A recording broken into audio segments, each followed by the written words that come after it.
নমস্কার, সকলকে স্বাগত জানাই। আজকের ভিডিওতে একটি গুরুত্বপূর্ণ বিষয় নিয়ে আলোচনা করব।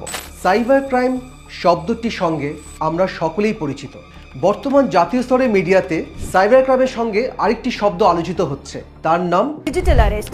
Digital arrest digital arrest. Digital arrest. जी digital arrest. Digital arrest. Arrest শব্দটা আমরা সকলেই জানি, কিন্তু ডিজিটাল অ্যারেস্ট সম্পর্কে আমাদের কতখানি ধারণা আছে?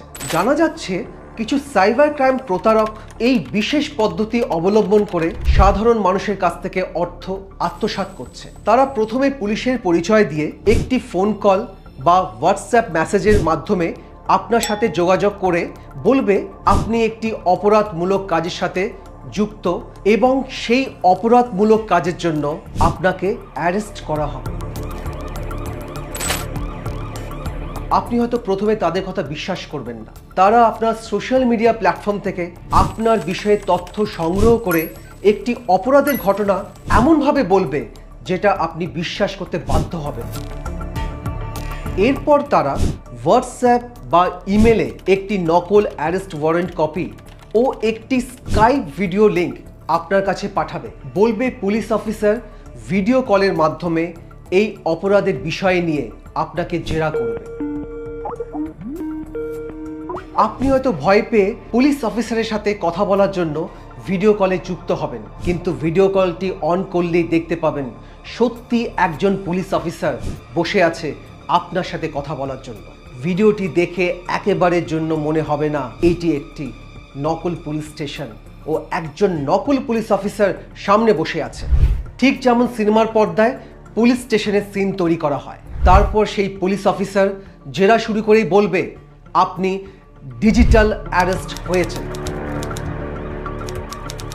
যতক্ষণ পর্যন্ত জেরা শেষ না হবে ততক্ষণ পর্যন্ত এই ভিডিও কল থেকে আপনি বেরিয়ে আসতে পারবেন না। তারা বলবে যদি আপনি কোনোভাবে ভিডিও কলটি বন্ধ করে দেন সেই মুহূর্তে পুলিশ বাড়িতে গিয়ে আপনাকে অ্যারেস্ট করে আনবে। যখন তারা বুঝতে পারবে আপনি ভয় পেয়ে তাদের ফাঁদে পা দিয়েছেন, সেই মুহূর্তে তারা এই ঘটনা থেকে বেরিয়ে আসার জন্য আপনার সাথে টাকার মাধ্যমে ডিল করবে। ঠিক এইভাবে দেশ জুড়ে বিভিন্ন ধরনের অপরাধের ঘটনা সাজিয়ে সাধারণ মানুষের কাছ থেকে এই সাইবার ক্রাইম অপরাধীরা অর্থ লুট করছে। তাই সাবধান হয়ে যান। হোয়াটসঅ্যাপ বা ফোন কলে অজানা কোনো নাম্বার থেকে কোনো মেসেজ বা কল আসলে সেটি কোনোভাবে গুরুত্ব দেবেন না, বিশেষ করে ভিডিও কল। সব অজানা নাম্বার তো প্রথমেই ব্লক করা যায় না, কিন্তু এই ধরনের কথা শুরু হলেই ব্লক করে দেবেন।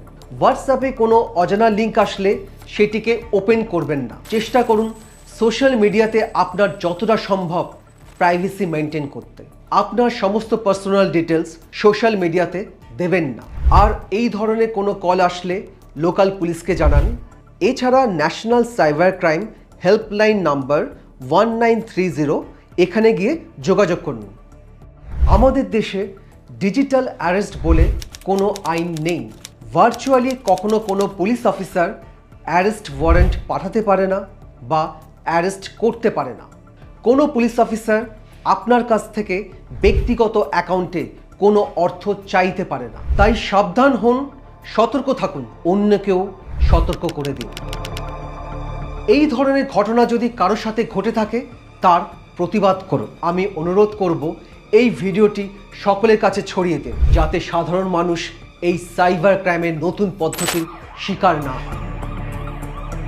আজকের ভিডিওটি এখানেই শেষ করলাম। ভালো থাকুন, সুস্থ থাকুন, সতর্ক থাকুন। আর এই ধরনের অন্য কোনো বিষয়ের ওপর যদি জানতে চান কমেন্টের মাধ্যমে জানান। আমরা চেষ্টা করব এই বিষয়গুলি তুলে ধরা। আরও অন্যান্য খবর জানতে হলে চোখ রাখুন এবিপি লাইভের পর্দায়।